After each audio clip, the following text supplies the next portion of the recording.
4 3 2 1 0 গো।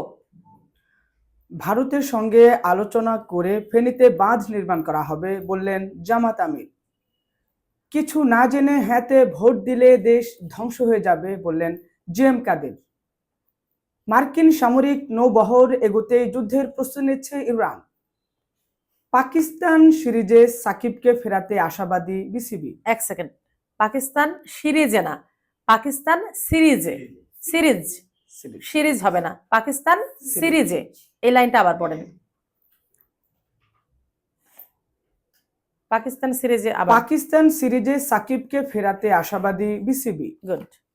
আসসালামু আলাইকুম, আমন্ত্রণ জানাচ্ছি মাস্টার মিডিয়া টিভির দুপুরের সংবাদের সঙ্গে আছি আমি তানভীর তালহা। দর্শক, এতক্ষণ শুনছিলেন সংবাদ শিরোনাম, এবার বিস্তারিত। বাংলাদেশ জামায়াত ইসলামীর আমির ডাক্তার শফিকুর রহমান ঘোষণা করেছেন, ফেনীবাসীর দীর্ঘদিনের দুঃখ হিসেবে পরিচিত বাঁধটির সংকট নিরসনে প্রতিবেশী দেশ ভারতের সঙ্গে ফলপ্রসূ আলোচনার মাধ্যমে একটি শান্তিপূর্ণ ও স্থায়ী সমাধান খুঁজে বের করা হবে। তিনি বলেন, সীমান্তে ওপার থেকে ধেয়ে আসা পানির তোড়ে ফেনী যখন সমুদ্রে পরিণত হয়েছিল, তখন তিনি নিজে কোমর পানি ভেঙে মানুষের পাশে দাঁড়িয়েছিলেন।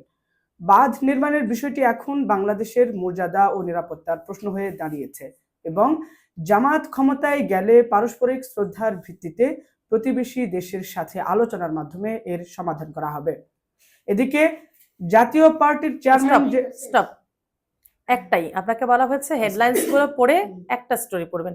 এবার আপনি একটা স্টোরি পড়েছেন অলরেডি, সেকেন্ড স্টোরিতে না যেয়ে আমরা ক্লোজিং লিংকটা দিয়ে ফেলি। ক্লোজিংটা দেন।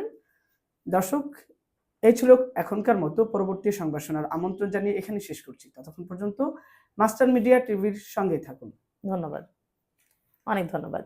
ভালো করেছেন, নোট ডাউন করেছি, ভুলগুলো পরে ধরিয়ে দিব। Next. Thank you so much.